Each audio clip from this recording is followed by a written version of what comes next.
And we're live. Hello, everyone. Hello, everyone. Happy Saturday. Happy Saturday. Yes, nice to see you.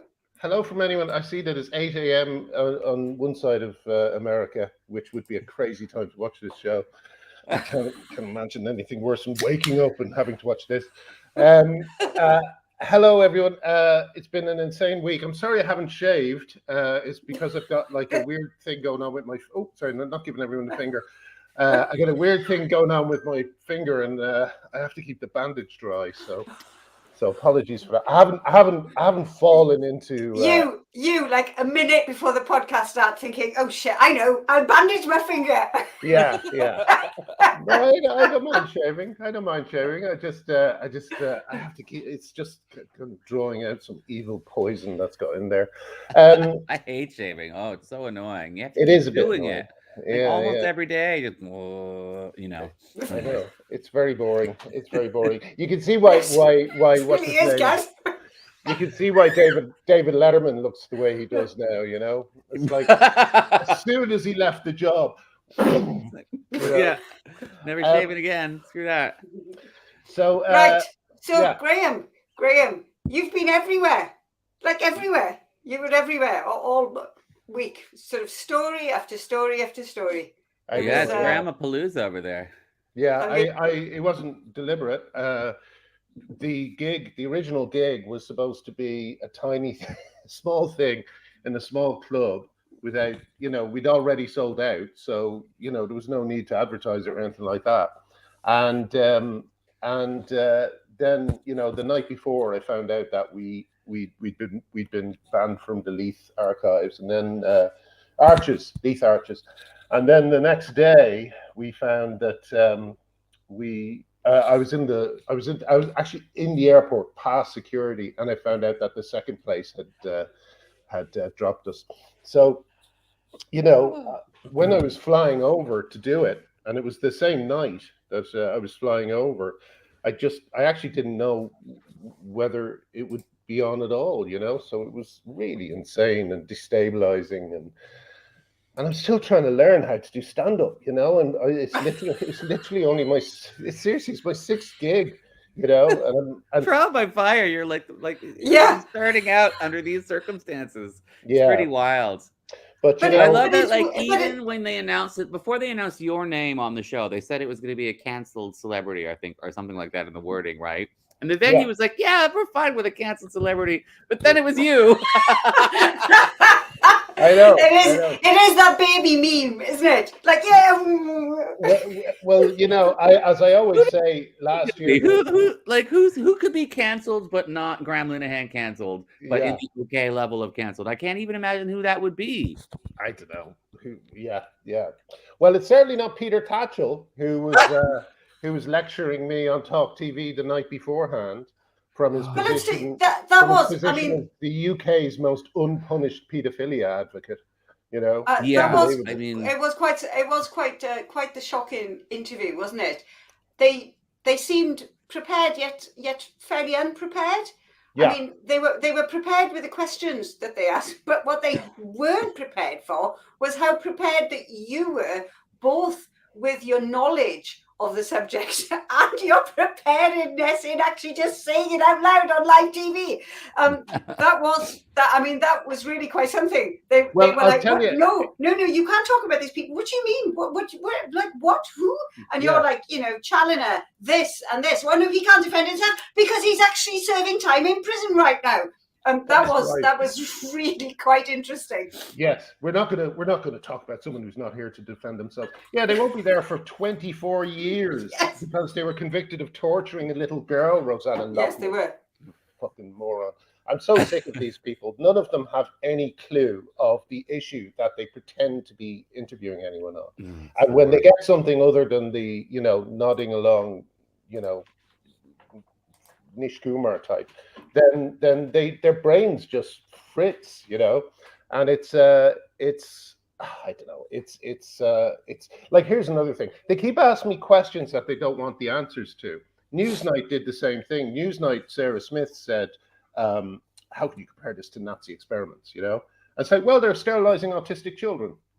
Is that they're sterilizing gender non-conforming people? Is that good enough? You know. And then when they say about the nonsense that you call people nonsense, I call nonsense, like Peter Tatchell. You know, Peter Tatchell has been writing defenses of paedophilia since PIE, since the time of PIE, and he has never lost a day's work because of it. It's unbelievable.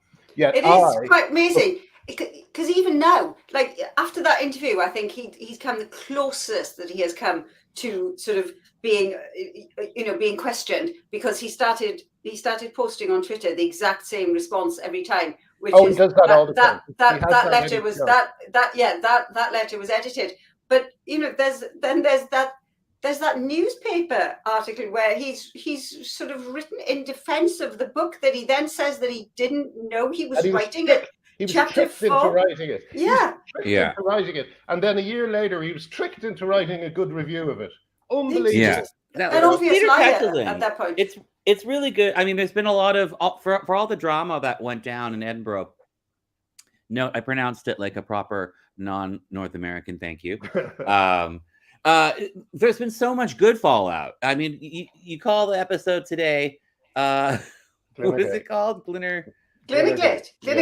Glinnergate, but it's kind of more like Glennaissance. Like there's so much positive news. There's so much wellspring of solidarity and support with you. And it's also a lot of backlash against people who've been attacking you.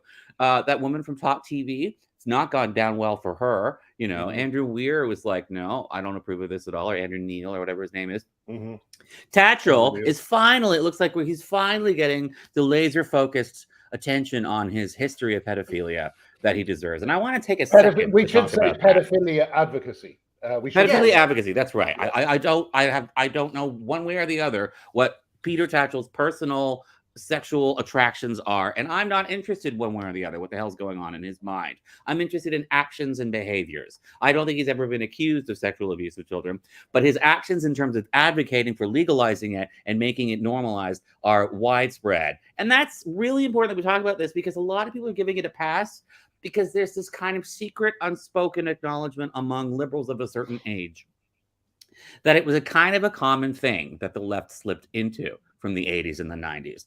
That's why there were more than just Peter Tatchell. There were a lot of very outspoken members of the Liberal Democrat Party and stuff like that who were kind of into this because they thought this was kind of like a really avant-garde, really edgy way of being progressive. That like, you're so not homophobic, you're so not against sexual taboos, you're so like, you've gone beyond sort of the idea of being disgusted with any kind of sex, that you can even see it as being okay for children, that it's just this perfectly healthy thing that no one should have any issues about, was an attitude that was really prevalent for a long time.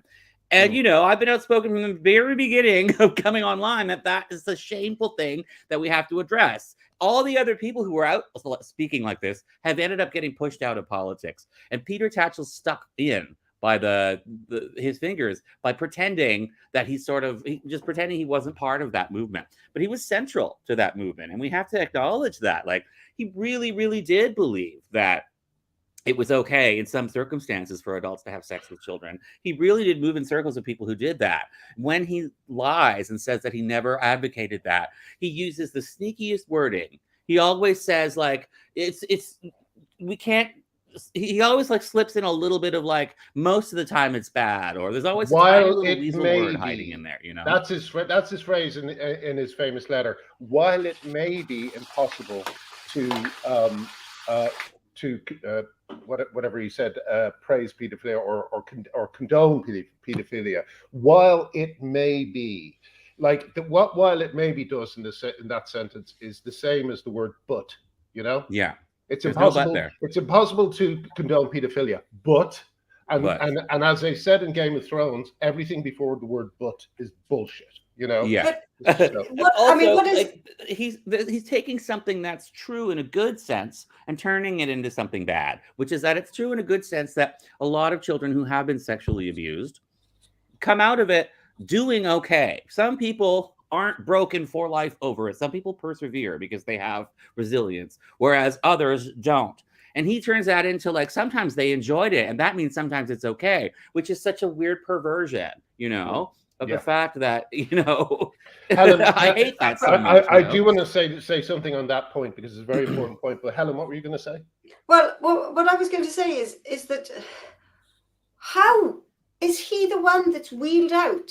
How is he always the one that is wheeled out? I mean, they got him on to talk against you, Graham. I mean, it didn't go well for them, but it was astonishing that they even tried it.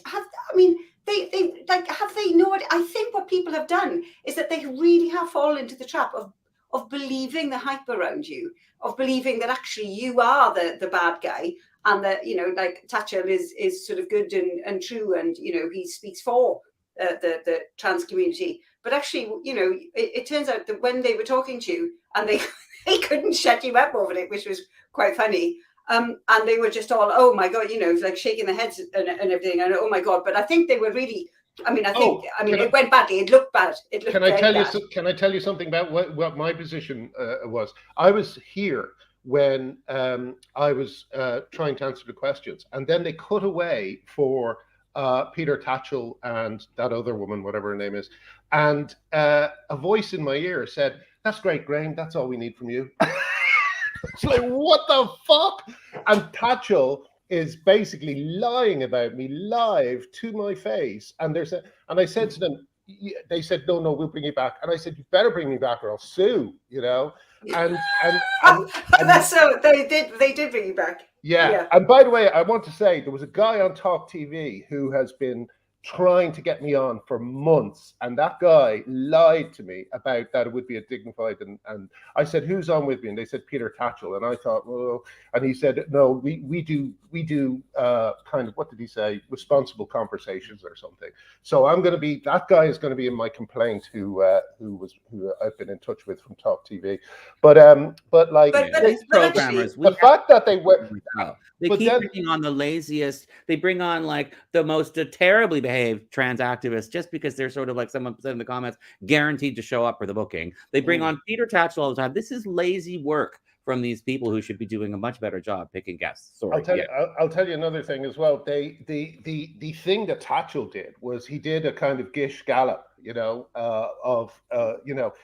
He went into this bizarre rant where he looked like he was going to cry at one point, talking about the children of trans people are being beaten up. It's like, what are you talking about? You know, it's just pure emotional button pushing to make me look like a bigot, you know, and also to distract people from what he's up to, you know. And again, there is no doubt about it. It is absolutely confirmed. Peter Tatchell is a paedophilia advocate, and he is on television all the time. What is going on with the media his mind about it? He's never apologized. He's never retracted. And what is going on with the media? You can't go back to advocating for children after you've been a pedophilia advocate. What is going on with the media establishment in this country that someone like, what was his name? Peter Wilby, who's just been found out to be, was it Peter Wilby? Is that the name? I don't want to get this wrong or I'll be sued by some stranger. You know, the guy who was editor of the New Statesman, and he was just Peter Wilby. He was editor of the New Statesman. He was editor of the Independent on Sunday, or involved with the Independent on Sunday, and he was calling Toby Young a paedophile. He was accusing him while he was a fucking one himself, and also suppressing stories on paedophilia in care homes. You know, this is what we have. And it's not the right, it's the left establishment. It's the left-wing media establishment who are doing all this. And I just can't believe that I'm still swinging in the wind, waiting for people to stand up for me from my former life while all this is going on. You know, it's to be lectured on morality by Peter Tatchell, just extraordinary. Did anyone from your former life stand up for you? Because I know you know, in the public eye, things really have changed. I mean, it certainly, there was a load of stories, and suddenly you weren't referred to as sort of a bigot or a Nazi. It was very much women's rights. You know, fighting for women. I got messages from people I've worked with in the past. No big names, because they know I'll say to them, could you say that publicly, please?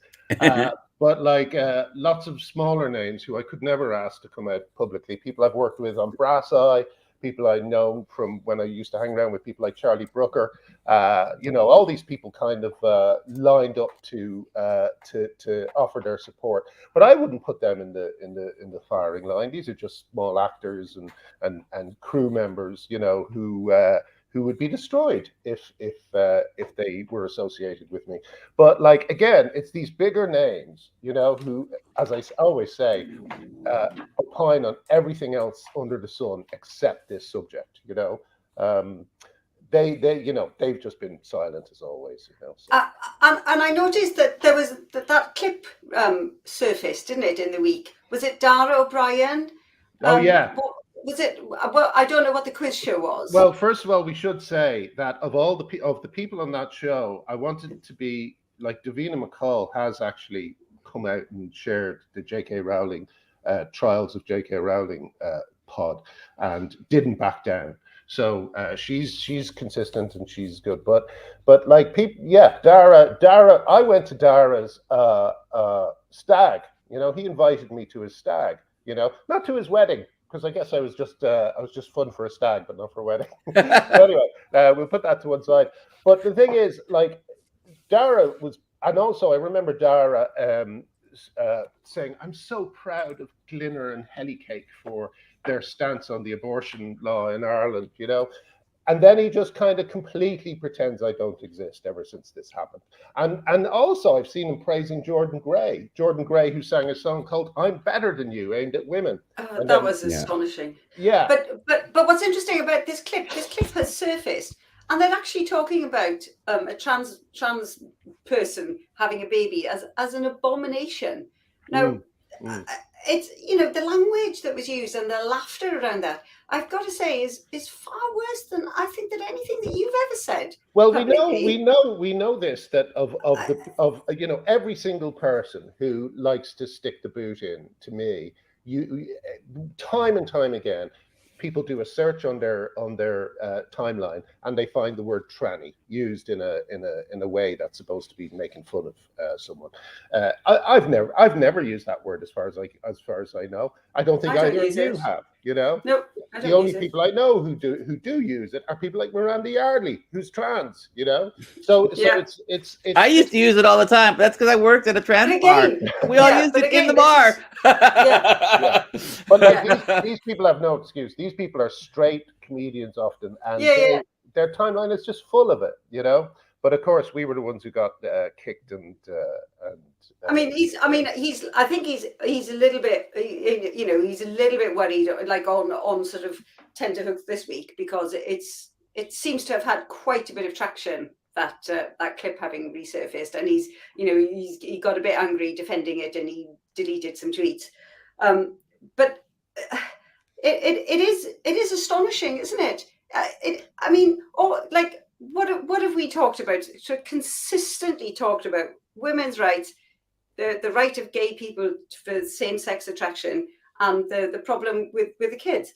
And now we've all done it in different ways. Artie, as you said, you were able to talk in this way because you had actually worked in a gay bar. I've come at it from a feminist perspective, and Graham, we've done a lot of sort of comedy around it.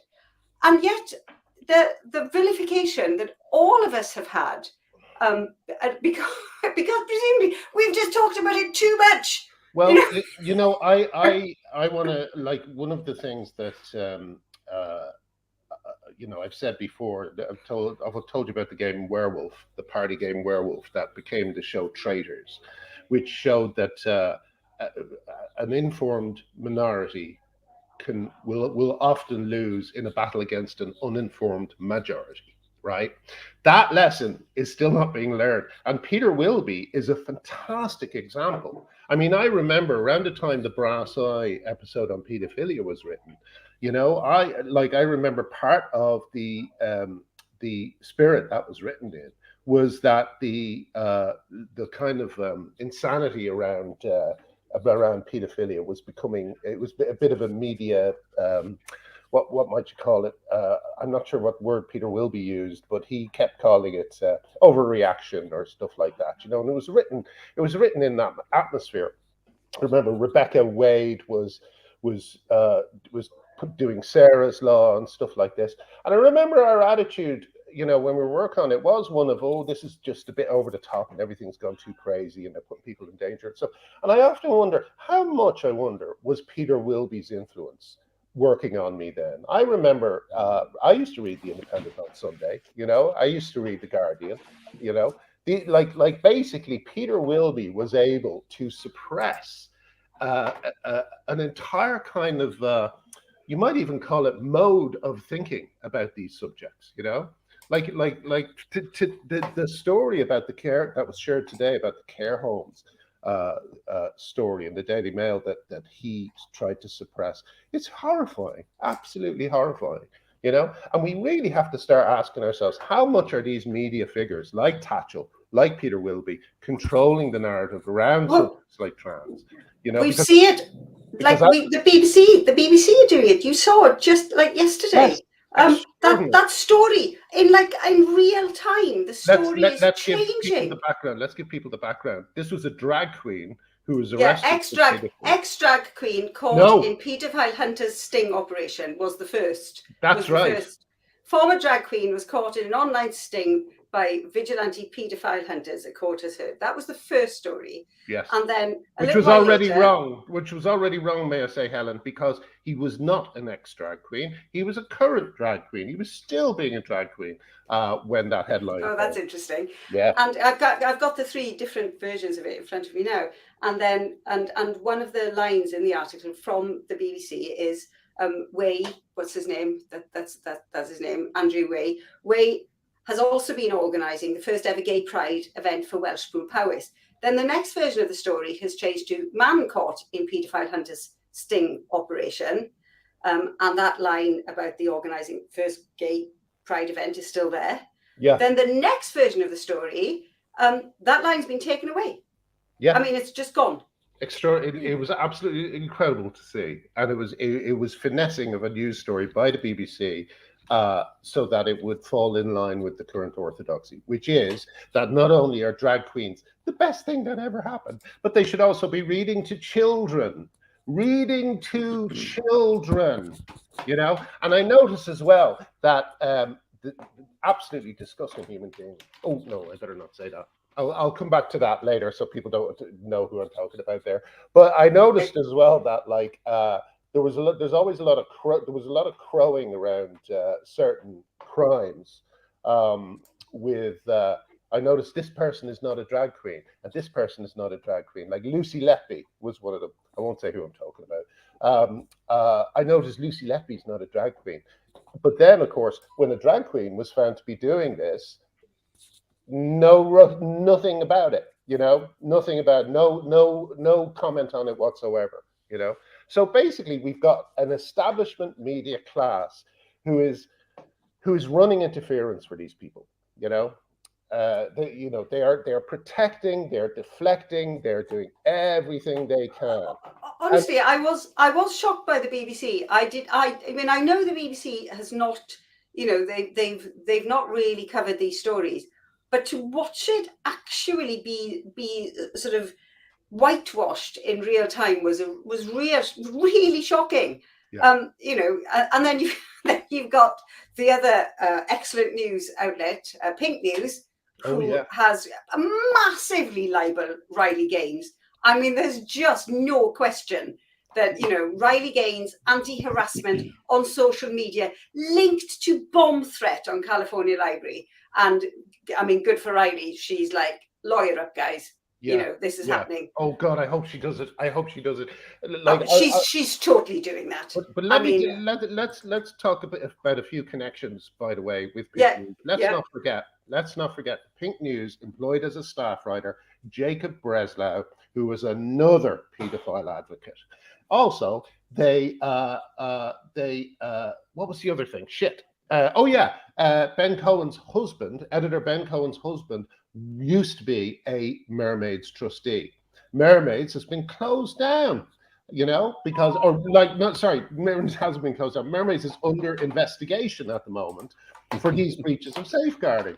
So when are people going to widen out the way they look at this and connect a few fucking dots, you know? As I say, these are the werewolves. They're the two in amongst the group who are deflecting, lying, saying everything they can to point people the other way.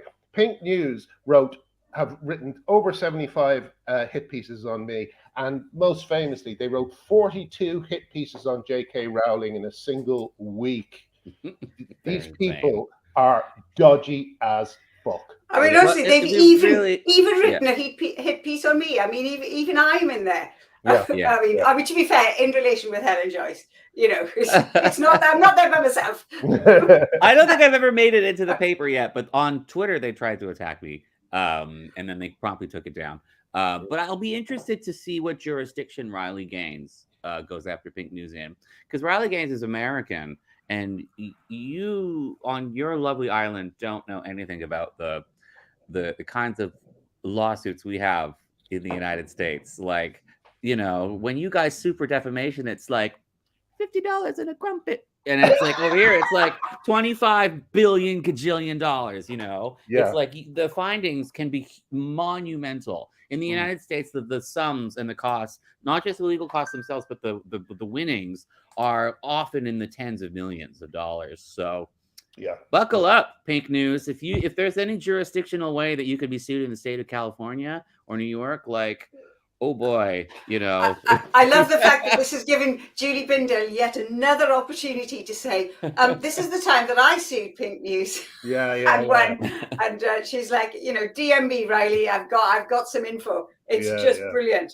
But you know what? But people are interested in this now. I mean, really, like Glinnergate last week really like people were saying to me, people were saying, did you see about that? You know, like people that don't know me particularly well, like from say people at work, but they were saying, did you see this thing about the bloke that wrote Father Ted?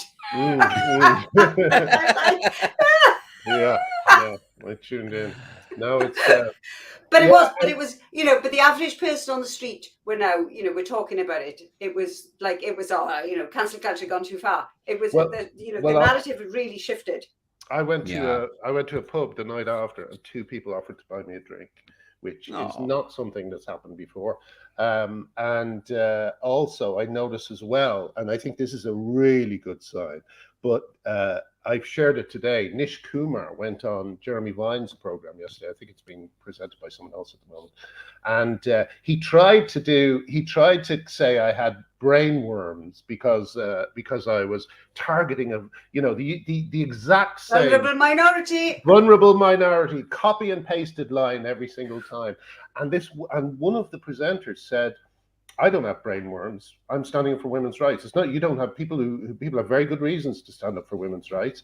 And, we don't have brain worms for doing so. And I thought that was significant, because that is significant. In the past, that would have just floated by. So I'm hoping I might be giving people a little bit of kind of courage to start challenging these things, Well, of course you are. I hope of course you are. I mean, I think there's no question about that. Yeah, I mean, your integrity is it's so easy to establish your integrity, especially given the amount of goodwill that you've amassed in your decades of cheering up the whole country, if not half the world. So it's high time that the tides start to turn, and we're seeing it happening really quickly. I still love when The Guardian did a piece about your cancellation in Edinburgh. They didn't call you a transphobe. They called you women's rights advocate. You? Like a gender critical advocate or something like that. They used the positive terminology, and throughout the whole piece it was not negative. That's a big deal. Like media spin. I've been watching this week. There's been a big piece in the United States, and I've been watching all the media spin about that. And it's very interesting that this cancellation that happened to you, Graham, in Scotland has turned into a big positive story in the end, because there was a big backlash. And there's been a similar thing going on with this New York Times piece that we can get into at some point when we're ready. But I want to talk about that for a couple minutes. Oh yeah, definitely. Definitely. Well, I mean, unfortunately, it's while it's been good, it's been probably the most stressful week I've had since this started. I woke up after the Scotland trip, and I had some kind of vision problem, And then I got a credible death threat that I had to report to the police yesterday. But I put it. I have the police number, so I'll be following up on that. So But you've reported it to the police. You've taken this seriously. oh, I agree with you. I yeah, agree with you. yeah. Folks. Well, this person has associates who are also criminals. So, it seemed to me I wouldn't have taken it that seriously until I realized that. Yeah. So I'm upset. I know that some of the details of it, and I'd say it's even more than a death threat. But yeah, sorry. Yeah. Well, anyway, but like, Well, I'm sorry about that, Graham. I mean, honestly, like, it's so sort of commonplace that these sorts of things happen. But taken by itself, that's an unbelievably stressful and terrible thing to have happen to you. I mean, that's just appalling. that's the problem. The worst part of it is for me that, like, I was just doing stand up to learn how to do it. This was like a sixth gig that I was going to do in front of 100 people, and again, a kind of a way to figure out how to do it.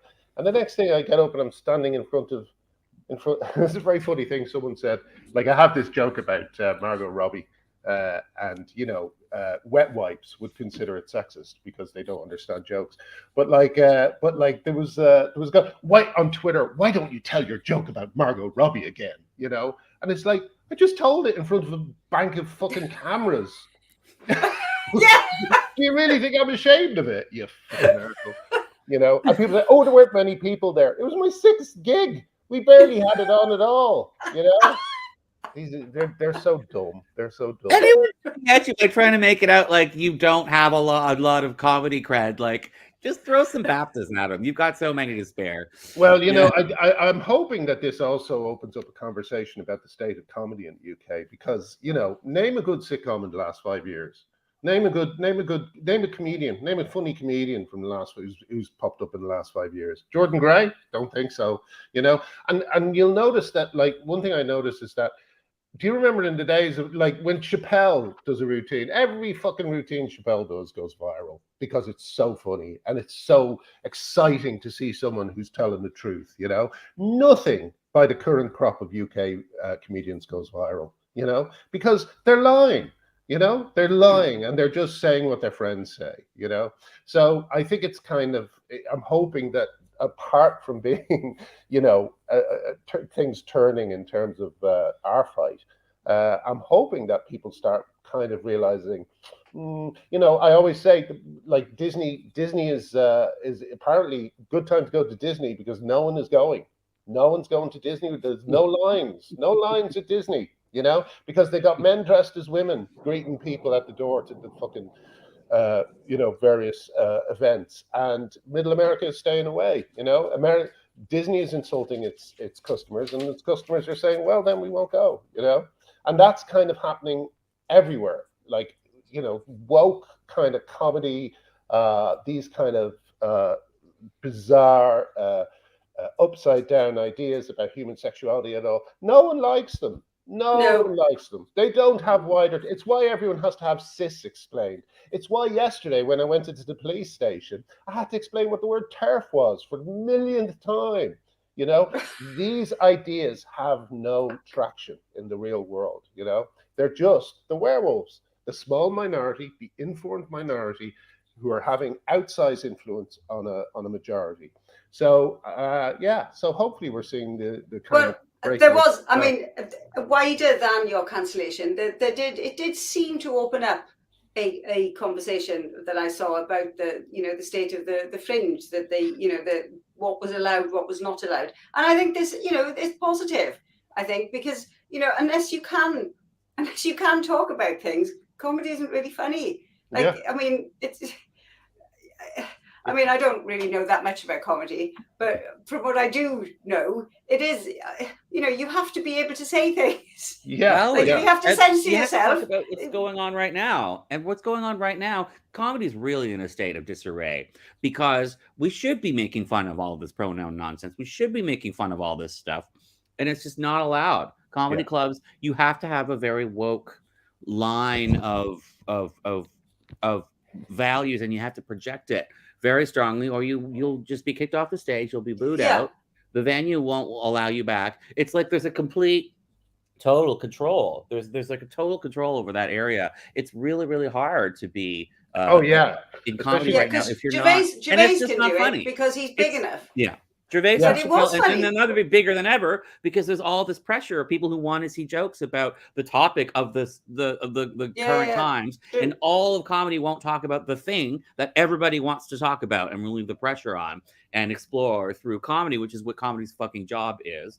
Yeah. And it's just not happening at all. It's crazy. It's That's going to one thing break and that it's going to shatter. That's one I thing think, that does you know, frustrate me is that, like, this week the private eye called my Twitter presence deranged or something like that.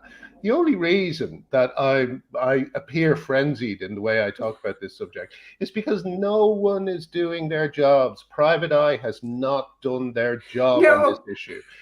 Comedians are not doing their jobs. They're not telling jokes about this issue.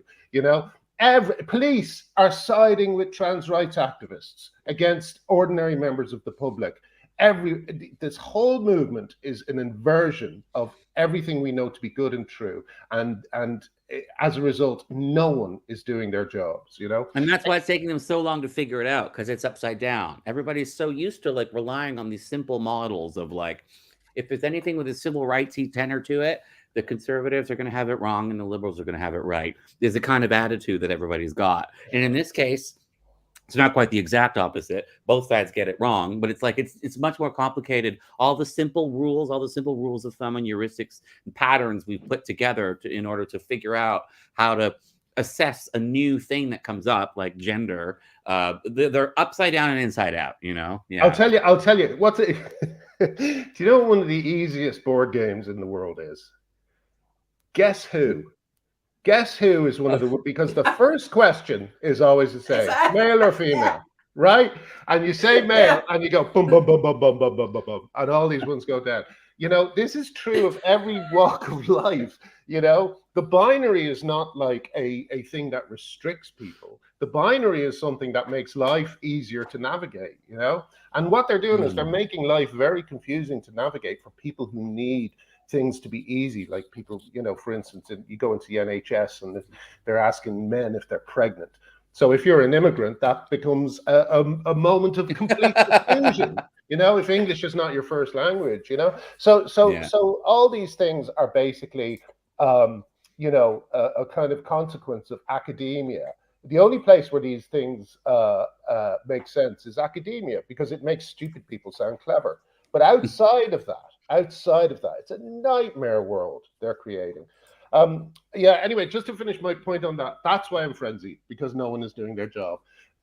Artie, can we quickly, because we're actually, Jesus, it's 40 minutes. Just before, I did want to say, I think, I think Richard Dawkins starting to speak out is good.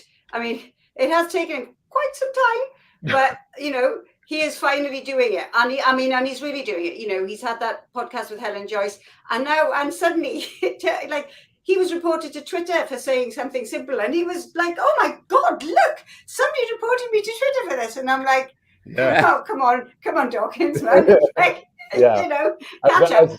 But nevertheless, he's on board now, and he's talking about it, and that's quite a big deal. I think this is Richard Dawkins. Richard Dawkins has a lot of clout. So I think we are beginning to get to that. That's a very good point. I think we're slowly. The tipping point where I think we're around the top of it. I think we are. I genuinely do. It's a slow going. But I do think we're getting there. That kind of brings us on to possibly the biggest sign of things changing in America, which was the front cover of the New York Times this week. Artie, can you talk a little bit about that? Yes. So just quick background, if you don't know, Jamie Reed was an intake worker at a gender clinic in Missouri. She's she calls herself left of Bernie Sanders. She's married to a trans man. She works with children with gender dysphoria, with trans identities. She worked in this clinic for a few years, and she became deeply disillusioned with what she was seeing. She saw red flags galore. She saw lots of young patients coming in with serious mental health problems that weren't being addressed. They were just being kind of railroaded onto hormones and trans identities, and there weren't any. There just weren't. There just none of the proper procedures were being done. So she became a whistleblower, and she spoke out, and it caused quite a furor and an outcry. And she was tarred and feathered and attacked by people on the left. No one was listening to the substance of what she was saying. They were just attacking her as a person, you know. And it was very upsetting to see, because she's just kind of an ideal candidate to speak out, because her credentials as not remotely transphobic, she's literally shares her life with a trans person, and not remotely right wing or anything like that. She couldn't be more progressive if she tried, and not remotely hostile to children with gender dysphoria, because she's dedicated her life to working to help them. Nevertheless, she was terribly attacked across the left. The New York Times undertook a really long investigation. There was a journalist who embedded herself right into Jamie's life for a long time and did some really, really in-depth work looking into Jamie Reed's claims. Jamie Reed submitted an affidavit in a whistleblower report that had a number of very specific claims to be made. And what was really interesting about this New York Times article is that it vindicates her virtually entirely in terms of the facts. But the article tried to spin it such that they were trying to bury their own facts, you know, like, wow. They'd say, like, she said, you know, like everything she said was true, and they corroborate it all, but they sandwich it in between like quotes from people who don't like that it's true, or who dispute that it's true. But there's like, we, the New York Times, actually dug deep. We have corroborated this, and then they'll give you a quote from somebody who doesn't agree with it, and it's like that kind of thing. There was this nasty spin. So you had to detangle this piece to show that it's actually saying that there are serious problems. And some of the things that the New York Times article has corroborated now are that there's an epidemic of young people with very, very complicated mental health situations who are not getting any therapy for them in these clinics, that there's significantly more detransitioners than the activists show. Even the New York Times was able to dig up some detransitioners on their own very, very easily. When the hospital where this gender clinic operates was just denying that there were any, it showed that this gender clinic, which operates inside a hospital, you know, it's a department inside a hospital on the second floor. On the ground floor, right underneath, is the emergency room. And the intake workers in the emergency room, the doctors, are like, every single day we're seeing patients coming in with extreme mental distress and transgender identities, and we don't know what to do except send them upstairs to the gender clinic, and they're not getting any help up there. They're just getting given hormones instead of therapy. So there's like a real, you know, the doctors working in the emergency rooms who kind of know what's real because they're street smart are like, something's going on. There's just a bunch of messed up kids losing their shit with gender, and the gender clinics don't seem to be helping. There's a great distress. So all of this was very much corroborated. But the spin around the piece was like this epic battle, because the piece, although it corroborated everything, and now we have this great bullet point, which is to say the New York Times, the liberal paper of record in the United States, has corroborated all these facts. Detrans is very real and very big. No one's getting proper therapy. There are problems, blah, blah, blah, blah, blah. But also, like, they tried to bury it a little bit. But did they do that because of their need to be, you know, look both sides, and because the facts were so clear, they had to dig up some other people to say, well, actually, but the facts are facts. The facts are there. And in fact, they had to find like one. There was like, if you get into the inside baseball, as people would say, like if you looked at the specifics of like the real nitty gritty of the affidavit, there was mention of one among many patients and an issue around their liver, and whether that was the problems that this patient had with their liver could theoretically have been related to something not to do with the puberty blockers they were given or something like that. Some minor technical, you know, one of these like your 99.9. They always do that. And then they blow that little tiny. Can I tell you when they did the exact same? Can I tell you when they did the exact same thing? When the BBC finally took their head out of their arse and did a report on lesbians being pressured into straight sex by trans-identified men. All these media personalities, including Owen Jones, did everything they could to piss all over that story. And the only thing they could find was one person who was interviewed had some dodgy background or was in porn or something like that. And now, like, when you search for that story, the first thing that comes up is not the story itself, but the apology for that. You know, that's how successful they were. Yeah, those kinds of spin things. But this, the way that it's all come out has ended up positive in the end, because GLAAD, which is the Gay and Lesbian Alliance Against Defamation, although they will never acknowledge what their actual acronym stands for anymore because it's got the words gay and lesbian in it. And of course, gays and lesbians aren't supposed to exist anymore. Yeah. GLAAD has gone absolutely batshit crazy, has gone into like full on, this newspaper article from the New York Times must be destroyed. They just put out these massive press release. They rented one of these big billboard trucks to just drive around in front of the New York Times building. Yes. With all these signs about how it's just hate, anti-trans. And people, because of the fact that the article itself was so measured, because of the fact that the article did sandwich all the corroborating evidence with this sort of a lot of quotes from people who were very hostile to the facts, despite all the actual scientists agreeing with it, ended up helping people to see that GLAAD had gone mad. And there was this massive backlash against GLAAD. A lot of people saying, wait a minute, this doesn't make any sense. This article is very reasoned and balanced, and it's just saying there are problems with children's health. You're attacking this, and you're defaming gays and lesbians. You know, Jamie Reed is an LGBT person in a relationship with a trans-identified person. Like, and they're defaming her. They're calling her anti-trans. They're calling her a bigot. This is the Gay and Lesbian Alliance Against Defamation that has now become the alliance for defamation against gays and lesbians. We've seen that so much. But what was interesting is that they shared a video of themselves, you know, the truck outside the New York Times. And honestly, I thought this video was terrible for them because you could see people just walking past, just like and just walking on. Like Scientology, the squirrel busters of the Scientology. They've got all this money to rent this expensive truck, and they've got all this excitement and anger, and everyone's just like, "Why are you spending all of this money? Why are you so worked up?" It's so incongruous. It just makes them look like Scientologists. And it's true because you'd think that they actually want to know the truth.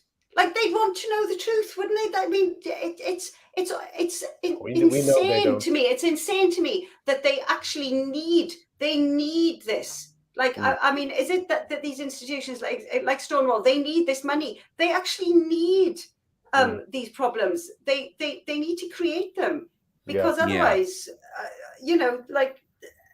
It is insane. I mean, I just don't get it. And we should look at the wider picture again. Like, you know, Dawn Butler in the UK got a nice all expenses paid holiday from GLAAD and has been a big trans rights activist. Also, Linda Riley is mates with Anthony Watson. Anthony Watson is in GLAAD and also was shameful in the way he spoke to Martina Navratilova when she was coming out in favor of fairness in women's sport. You'd think that they'd want to help these children. It's really interesting that we have to remember that the strangest thing is that over the last 20, 30 years, gay rights has become more and more popular. Gay people and acceptance of gay people has become more and more mainstream. And some people think that means they want to show their support to gay people by giving money to a gay rights lobby. Well, the irony is the more gay rights is popular, the less we actually need a lobby.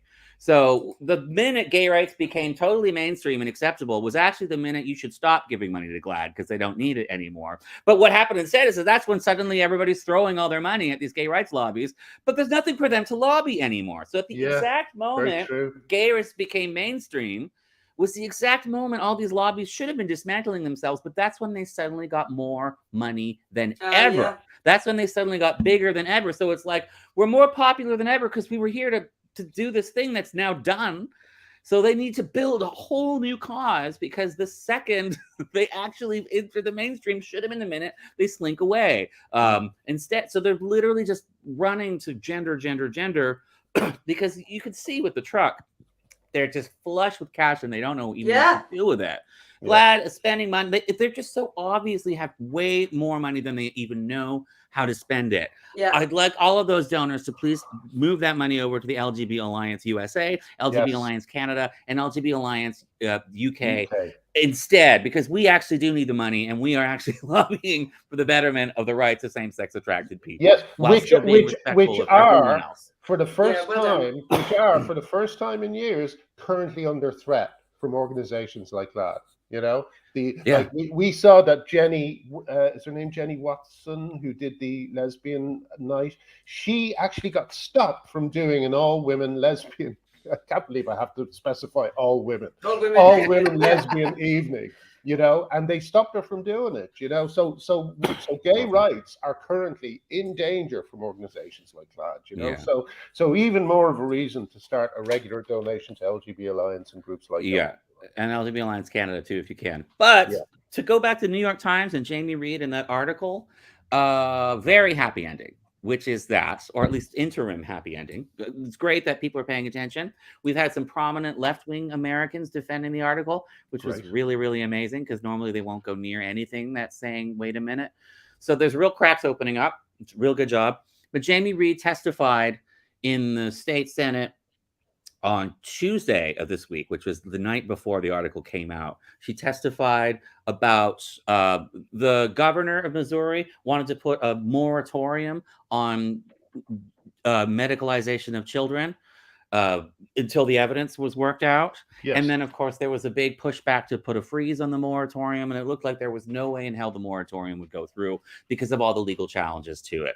Well, just yesterday, it was announced that the moratorium, all the appeals that looked guaranteed to put a stop to the process, have all been shut down. And as of Monday morning, there will be no sex changes for children or medicalization of children in the state of Missouri for 4 years. So, Jamie Reed, I mean, I love this woman. She's worked so hard. She's been fought by her own colleagues. She was fought by her bosses. She was fought by the media. And all she wanted to do was the right thing. And look what she's accomplished. So, hooray to Jamie. That is fantastic. That's absolutely brilliant.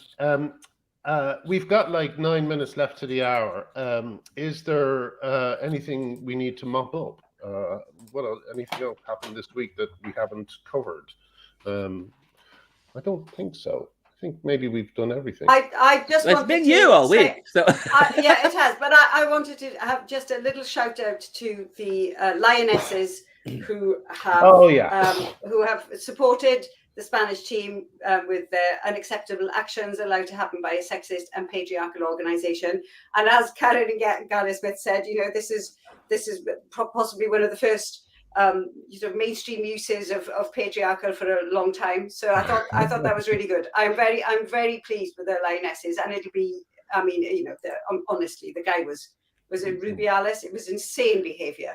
I haven't seen the video. I mean, it was just ridiculous. I mean, he kisses them all.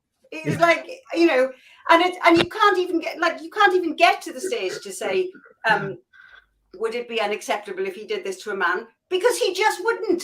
I mean, he just wouldn't have even got there. So anyway, thank you, lionesses, and well done you. I love the women sticking together over this. Maybe a quick update from Canada. Just there's a little bit of good news coming in. So there was one province that decided to put a halt to the practice of schools allowing students to transition behind the parents' backs. Oh, yeah. And now there are 2 other provinces that have decided to enact these rules, stopping, you know, that if a child is under 16, the school cannot collaborate with the child behind the parents' backs to start medicalizing them and putting them on a medical pathway. There's a lot of legal rumbling around all of this stuff. There's a lot of media attacking these politicians who put this in place. But on the grassroots level, these policies are extremely popular among the voters and among the people. So there's good news from Canada. That's moving forward a little bit. That's good. Yeah. That's really, that's really good, because this is Canada. I mean, this has been a long time coming. I mean, it is obviously sensible, and it's insane that we are applauding an completely sensible and reasonable move. But, you know, it is, on the other hand, Canada, so we do have to. Yes. We're special. There was something else along those lines, something similar to that happened. What was it? It was something about schools or something. It's jumped out of my head. The last thing I just want to make I just want to say a quick thing. because sometimes, tweets just disappear into the ether. But I'm going to be going to the Let Women Speak event in Dublin next year, or next month, next month, to support Kelly J. Keane and the women she has speaking at her event. And I'm hoping to bring me mum. But that will be dependent on whether the Irish government will guarantee that these women will be safe. We had to expose the UK police with film of them leaving a scene where women were surrounded at one of our events, and then only then did they start giving these women the protection they needed. I would like everyone to draw a lot of attention to that event in Dublin next month, because trans rights activists in Ireland are particularly insane and particularly violent and particularly they're a bad bunch. So I just hope that women get the protection they need just to be able to speak next month, and I will be continuing to apply pressure to the Irish government until that date. So I would ask everyone to please help us. The Leo Varadkar this week had what I think is an incredible tweet where he said that we introduced self-ID, and he actually used the word generally. It's generally worked out well. So of course, generally doesn't cover the women in Limerick prison who had to be banged up with Barbie Kardashian, an absolutely psychotic misogynist. And generally doesn't cover the women who had to play contact sports with a man on a GAA team. Generally misses out a lot. And we've just now found as well that Irish Girl Guides allow men to stay with young girls if they identify as women without proper background checks. So this is not this is stuff that I would hope that people keep talking about, keep applying the pressure, draw a lot of focus onto what's happening in Ireland at the moment, because we really need to keep the people at Kelly's event safe. Even though she sometimes says really annoying things, but she's still someone who needs to be, and the people who speak at her event need to be protected as well. So let's keep the attention on Ireland, please. But we'll certainly do that. And will you keep us up to date with this police investigation to this death threat that you've had? Because I think this is, it's just appalling, Graham, and I'm really sorry that it's happening to you. But it is what it is. Yes, it is. It is what it is. And again, none of my friends or none of my former colleagues are standing up and doing the right thing. I still find it extraordinary that they can't find the courage to simply say, I shouldn't receive death threats, But anyway, right. I think that's it's good. It's a low bar. Yes, it's a low bar. It's good. Yeah. But anyway, so well done on getting through Glinnergate. Yeah, well, you did. I mean, you did generate a lot of positive press, and a lot of people sort of, talked about it and said this was wrong. So well done. Thank you. And look, someone's a request from this person here. Should we just do another hour? Excellent. Right. Thank you, everyone. We will see you next week or soon anyway. See you soon anyway. Thank you for joining us. That was a good one. Yes, thank you. Bye-bye, everyone. Bye, everyone. Bye.